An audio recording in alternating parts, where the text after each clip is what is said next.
لائیں کہیں کہ ہمارا رب اللہ ہے، پھر اس پر جم جائیں۔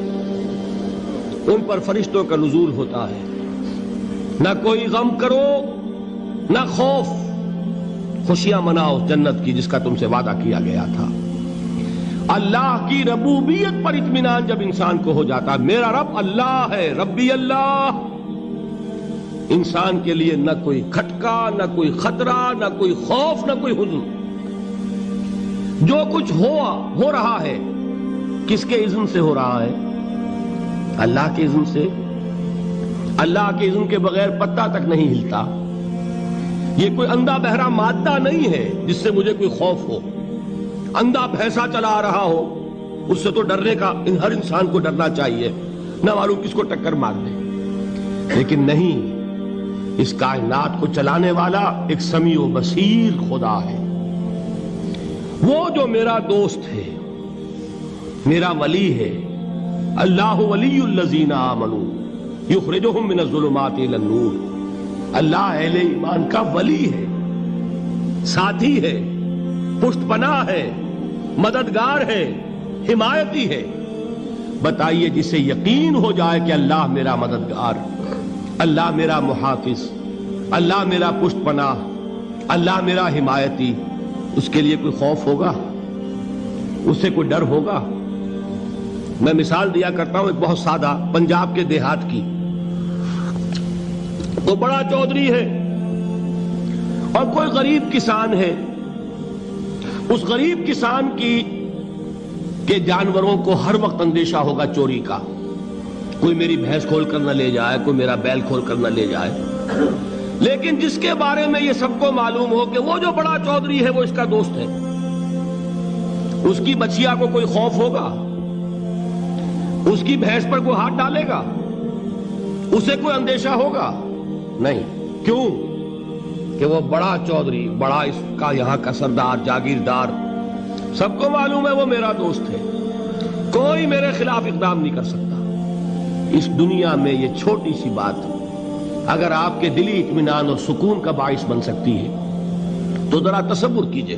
میں لفظ تصور استعمال کروں گا صرف اس لیے کہ اس کا ہم جس کو کہتے ہیں ادراک اور شعور کر نہیں سکتے، اگر کے ساتھ کر سکتے۔ اگر یقین ہو کہ اللہ میرا مددگار اور یقین ہو کہ اللہ ہر آن میرے ساتھ ہے، پھر کوئی خوف؟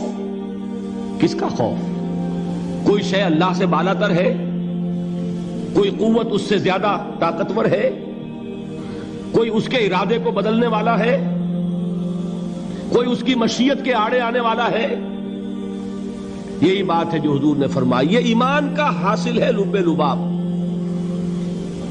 کہ دیکھو اچھی طرح اس بات کو ذہن نشین کر لو، اگر تمام انسان مل کر تمہیں کوئی نقصان پہنچانا چاہے نہیں پہنچا سکتے مگر جو کچھ اللہ نے لکھ دیا ہو، اور تمام انسان مل کر تمہیں کوئی نفع پہنچانا چاہے نہیں پہنچا سکتے مگر وہ شے جو اللہ نے طے کر دی۔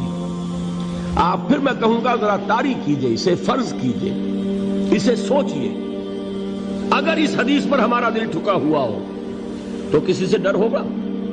یہ مجھے نقصان نہ پہنچا دے، یہ میری رپورٹ خراب نہ کر دے، یہ میری انکریمنٹ نہ رکوا دے، یہ میرا یہ نہ بگاڑ دے، یہ میرے یہ نقصان نہ پہنچا دے۔ اس کا ڈر، اس کا ڈر، اس کا خوف، اس کی خوشامد، اس کے لیے جا کر طرح طرح سے اپنی عزت نفس کو ذلیل کروانا اس کے سامنے، یہ سب کچھ کیوں کرتا ہے انسان؟ جب سمجھتا ہے کہ اس کے ہاتھ میں میرا کوئی نفع ہے، اس کے ہاتھ میں میرے لیے کوئی ضرر ہے، یہ مجھے کوئی غضب پہنچا سکتا ہے، یہ مجھے کوئی نقصان پہنچا سکتا ہے، یہ میرا کوئی کام بنا سکتا ہے، یہ میری کوئی ضرورت پوری کر سکتا ہے، اسی کا نام شرک ہے۔ جہاں آپ نے یہ سمجھا کہ غیر اللہ کے اندر کوئی طاقت موجود ہے وہی شرک ہے۔ بتوں سے تجھ کو امیدیں، خدا سے نومیدی، مجھے بتا تو صحیح اور کافری کیا ہے؟ شرک تو یہ ہے۔ جس پر بھی تمہیں یہ خیال ہے، کلمہ ہے یہ کلمہ سوم، لا حول ولا قوت الا باللہ، ذرا اس پر دل کو کبھی اگر آپ تصور کریں، پھر فرض کریں، دل ٹھک جائے اس پر، کوئی طاقت نہیں۔ یہی بات تھی جو شیخ عبد القادر جیلانی رحمۃ اللہ علیہ نے اپنی وصیت میں اپنے بچے سے کہی. 11ویں دینے والے ہیں، لیکن حضرت شیخ عبد القادر جیلانی کی وصیت اور تعلیمات کو کتنے لوگ ہیں تم جانتے ہو؟ یہ جن مقامات تک پہنچے ہیں وہ کس چیز کی بدولت پہنچے ہیں؟ انہوں نے جو پیغام دیا وہ کیا تھا؟ اے میرے بچے، جس طریقے سے قرآن مجید میں حضرت لقمان کی نصیحتیں جو ہے نقل کر دی گئی ہیں، میں یہ عرض کروں گا بالفرض اگر قرآن حضرت عبد القادر جیلانی کے بعد نازل ہوا ہوتا تو شیخ عبد القادر کی یہ نصیحتیں بھی قرآن میں درج ہوتی. اتنی اونچی نصیحتیں ہیں. اے میرے بچے، اس حقیقت کو ذہن نشین کر لے، لا فاعل فی الحقیقت ولا مؤثر الا اللہ. اس کائنات میں نہ کوئی فاعل حقیقی ہے نہ مؤثر حقیقی ہے سوائے اللہ کے. کسی شے میں کوئی تاثیر نہیں اگر اللہ نہ چاہے. آگ جلا نہیں سکتی اگر اللہ نہ چاہے. پانی ڈبو نہیں سکتا اگر اللہ نہ چاہے. زہر ہلاک نہیں کر سکتا اگر اللہ نہ چاہے. کوئی چیز فائدہ نہیں پہنچا سکتی اگر اللہ نہ چاہے. تو در در پہ کیوں سر جھکاتے ہو؟ در در پر کیوں جبیں سائی کرتے ہو؟ سب کے سامنے کیوں ہاتھ پھیلاتے ہو؟ ایک اللہ سے مانگو. ایک اللہ کے سامنے زمین پر اپنی جبین رکھو. لا فاعل فی الحقیقت ولا مؤثر الا اللہ. نظر آتا ہے ہمیں کہ پانی پیاس بجھا دیتا ہے. پیاس بجھانے کی صلاحیت پانی میں نہیں ہے، اللہ کے اذن سے. کھانا بھوک مٹا دیتا ہے، بھوک مٹانے کی صلاحیت کھانے میں نہیں ہے، اذن رب میں. دیکھیے یہی یقین تھا. حضرت موسیٰ علیہ السلام کا واقعہ یاد کیجئے. سامنے سمندر آ گیا ہے، قوم دیکھتی ہے پیچھے کہ گرد و غبار کا طوفان ہے. معلوم ہوا کہ فرعون اپنے لشکر سمیت آ گیا ہے. لشکر جب چلتا تھا تیز رفتاری کے ساتھ تو گرد و غبار کا جو طوفان اٹھتا تھا اس کا تصور کیجئے. اور لمحہ بلمحہ وہ قریب آ رہا ہے. پوری قوم نے کیا کہا؟ اے موسیٰ انا لمدرکون. اے موسیٰ ہم کو پکڑے گئے. قرآن مجید نے تو یہاں وہ باتیں نہیں لکھی ہے، لیکن تورات میں یہ درج ہے کہ بنی اسرائیل جھگڑنے لگے، دست و گریبان ہو گئے موسیٰ کے ساتھ. موسیٰ ہمیں یہاں مروایا لا کر، اس سے تو ہم ہی بہتر تھے. وہاں کھانے کو ملتا تھا، زندگی تو تھی، بیگار ہم کر رہے تھے، موت تو نہیں تھی. اب جو کچھ ہوگا اس کا تصور کرو، جس طریقے سے ہمارے ٹکڑے اڑائے جائیں گے. تو لڑ رہے ہیں حضرت موسیٰ علیہ السلام سے. یہ تورات کی تفصیل ہے. قرآن میں صرف اتنا آیا ہے، پریشان ہو کر انہوں نے کہا انا لمدرکون. موسیٰ ہم تو پکڑے گئے. اس وقت موسیٰ کا جواب کیا ہے؟ کلا ان معی ربی سیہدین. نہیں، میرے ساتھ میرا رب ہے، وہ راستہ دے گا. بتائیے کہاں راستہ نظر آ رہا ہے؟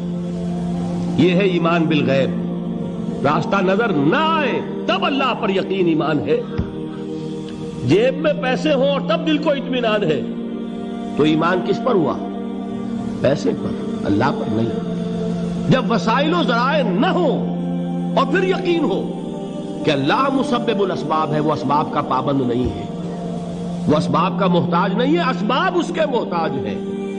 اگر یہ یقین ہے تو اللہ پر ایمان ہے. یہ نہیں ہے تو تمہارا ایمان اسباب پر ہے، وسائل پر ہے، ذرائع پر ہے، مادیات پر ہے، اللہ پر نہیں. اس وقت کہاں راستہ تھا؟ کوئی راستہ تھا؟ سمندر ہے اور ادھر سے لشکر آ گیا ہے. کلا ان معی ربی سیہدین. اب دیکھیے ایمان کہہ دینا آسان ہے، ہوا معکم اینما کنتم. جہاں کہیں بھی تم ہوتے ہو اللہ تمہارے ساتھ ہوتا ہے. لیکن اس کا یقین قائم ہو جائے تو زمین و آسمان کا فرق واقع ہو جائے.